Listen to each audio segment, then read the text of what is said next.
So 2021 was a big year for us at Undead Labs. We released 5 major updates, starting early in the year with update 24.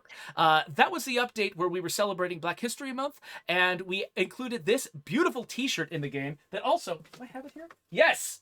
Also exists in the real world, and so people who wanted to participate could order a copy of this T-shirt and dress like their favorite characters in the game. It was a really fun celebration. The proceeds all went to a really good cause, and so that was a really exciting update. At the same time, we also made some pretty interesting and valuable improvements to the game.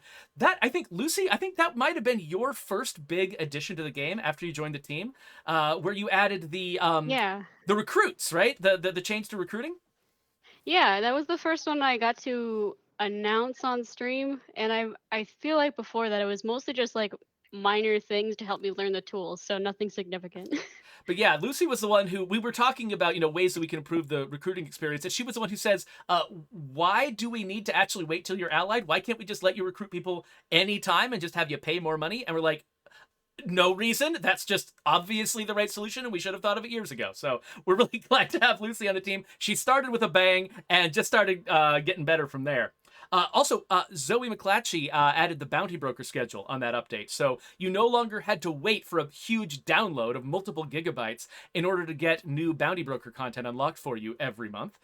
Instead, you could just, it basically automatically just checked a server somewhere, found out what day it was, and updated the bounty broker. And so that's why we only did 5 large updates this year instead of the 12 updates we did in 2020, because we didn't have to do an update to the game just to update the bounty broker. And also we didn't have to weather a bunch of reactions from players who said, just a bounty broker update. Grr, I'm mad.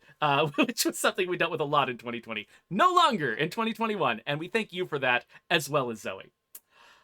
Right around the same time, we also launched our public test realm in the game, which was, a really big deal for us because we used to run these closed betas, but we had to put a bunch of extra effort into them. People had to sign NDAs in order to give us feedback on upcoming features. But the open beta, the public test realm, was a huge boon to us because basically we just had to decide, okay, we're okay with the audience seeing some of our stuff when it's not fully baked yet, so that they can give us feedback and they can participate in the process. And several of our features were able to release in much better shape because of the feedback you gave us. Or in cases where, we needed to release a hotfix, those hotfixes could come much faster because we were already working on them before the original version of a feature went live.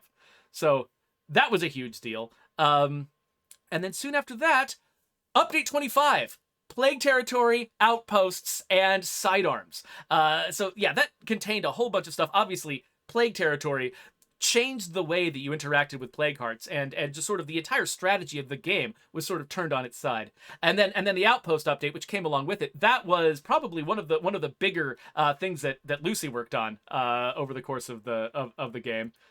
And so congrats to Lucy. That was a huge accomplishment getting all that done. You had to deal with so many different pieces of the game that already existed, not break things and still make it more interesting. It's kind of a challenge to come in late and revise a feature like that. I also couldn't have done it without the rest of the team. Like it was definitely a huge undertaking, and the folks on the feature dev team were really passionate about making this change, and I was just so glad to see uh all of us coming together rather Yeah, no, to totally. deliver an awesome experience. Yeah, and that was a particularly satisfying update for me and Brant too, because he and I had been basically pushing and desperately hoping for sidearms to get into the game for so long, and we were actually finally able to get the priorities to line up so we can do it. And now I honestly don't know how I would play the game, how I would outfit my character without sidearms. They're just such an integral part of the experience for me now. So yeah, that was a huge, and actually that particular update did unusually well. People really glommed onto it in a way we didn't expect, to the point where it actually really affected our strategy going forward. Where a lot of our efforts that we're engaging in now that we haven't revealed to you yet, a lot of them are about deepening the systems of the game and making just the replayable game more interesting. Not just adding content, but adding depth. But speaking of adding content, we did a major, huge content drop right after that with the Homecoming update, adding our fifth map to the game, our fifth core map to the game, Trumbull Valley, and and a whole ton of missions, a bunch of storytelling, a bunch of lore, just a huge cascade of stuff. Probably one of the biggest efforts we've gone that have gone into this game since Juggernaut, and basically since the original release of the game. So that was enormous. And Lucy and Brant, both of you, I mean, you added a ton of new bases to the game, which is actually one of the more big, complex, systemic challenges that you can take on. I mean, the bases define so much of the experience, and you came up with some really gorgeous ones. I have to say I had a lot of fun working with Lucy on the bases. And one thing I will say is, Lucy, we're so lucky that you joined our team, because there was, we'd been doing this for a long time, and we got somebody. When you showed up with enthusiasm. You had really good ideas, and like the no bullshit attitude. Like, let's get this stuff done and make the game better. And sort of washed away the years of like. Geoffrey and I have been making this game long enough to have been told no 10,000 times, and after a while, it's some of that sinks in. And Lucy showed up and was asking why again, why not? And so it really sort of kicked us all in the butt to really try and make things better. So this was a fun, and this was just Trumbull Valley for me is super special. This is where it all began. When we first started the game many years ago, SOD1. So coming back and getting to do this map was really special. So I'm glad we were all able to do it.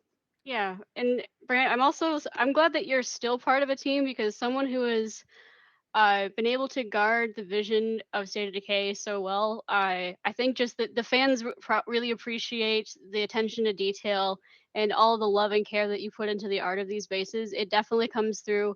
The murals on Tranquility Factory, the details in, let's see, which base is this again? This is the farmland. Yeah, we're gonna be in the farmland this time. Yeah, but it all comes through. It's a really good job. And that update was also the one where we brought in the final bounty pack for the bounty broker, the trifecta pack, which is one of the best ones the team ever put together. And it's sort of when I came on as design director, one of the very first things that we did together was coming up with the bounty broker, because we had this team of artists who had so many weapon ideas and so many other ideas for equipment and stuff in their heads that they just had no way to put into the game without it just getting lost in the loot shuffle. And so having it start at the very beginning of my time in that role in State of Decay, all the way to we released Trumbull Valley and we ran out the bounty broker and he's all done. It was just a really fun way to sort of cap off that whole experience. So that was great. Some really great work went into that. So Geoffrey, we have a question from Brave Knight. Yeah. Who I play with a lot. And I don't know how to answer this question, so this is a good one. Can we just get through the year roundup first, yes, and then answer it immediately afterwards? Because I would love to. His question is great, but we are standing in a base, right? Like in the gameplay. I'd love to have the gameplay to sort of illustrate what we're talking about. But yeah, you're absolutely right. We should get to that question. It's on our list, though. Yeah. So let's. This will be really quick because the next two updates were actually much smaller. The mask up update was mostly a Halloween celebration. We brought in some of our Halloween masks and stuff like that. Brant and the other sort of artists who work on the weapons were able to reveal some of the lost weapons that had been sort of sitting in our backlog for a really long time, not ever really fully brought out into the game. So those were able to show up. And then also Joe and I were able to make some tweaks to Red Talon, tentatively, to see if people liked them being predictable more than they liked some of the hero bonuses we took away from them. So that was kind of a fun collaboration from us.